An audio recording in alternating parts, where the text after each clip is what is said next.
Thank you so much for your insight on that report.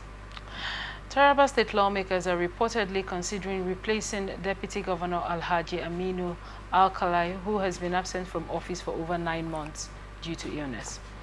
Sources within the State Assembly indicate support is growing for Deputy Speaker Alhaji Haman Adama as his potential successor. Although no official proceedings have begun, discussions are underway to initiate a constitutional process for Alkali's removal. The state government, however, dismissed the claim as false, with Governor Kefas's media aide Emmanuel Bello urging the public to disregard the report.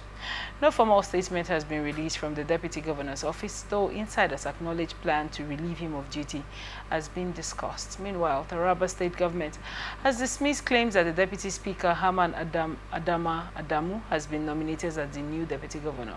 Commissioner for Information Zainab Jalingo described the reports as false and misleading, insisting there is no vacancy in the office. She affirmed that Alhaji Aminu Alkali remains the duly elected Deputy Governor and that no constitutional process to replace him has been initiated. The government urged the public to rely on verified information and said it remains focused on governance, not rumors. Now, you know that with governance, every sprinkle of rumor sometimes has some element of truth. What are your thoughts on this report? You know, this is a constitutional concern here. All right.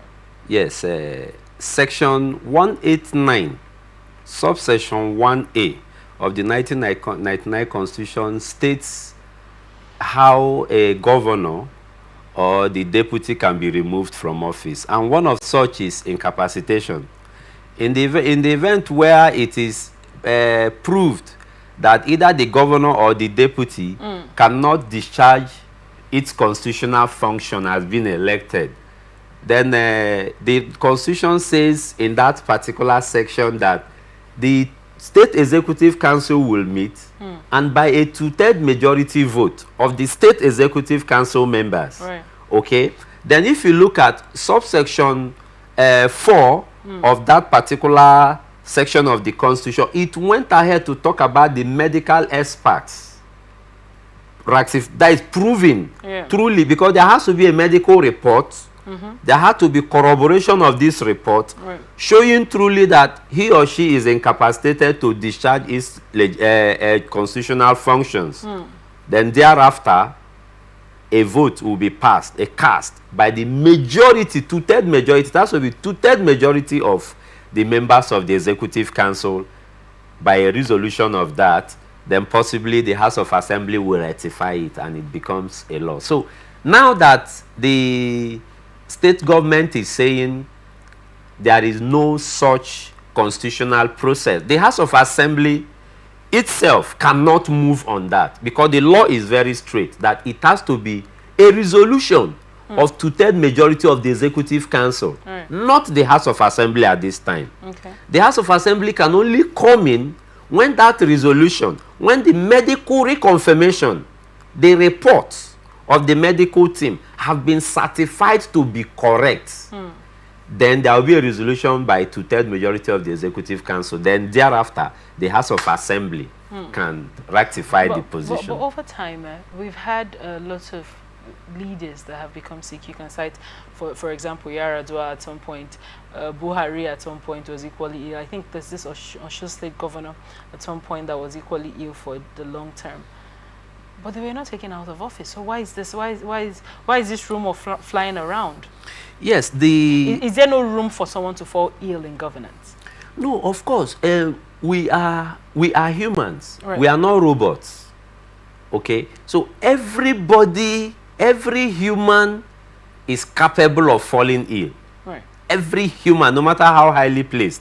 But the thing is, the law states how the illness can be so bad. How gets so bad. Yaradua's illness? Yes, don't forget, Yaradua's illness led to the reviewing of this section of the Constitution and adding what we enjoy today.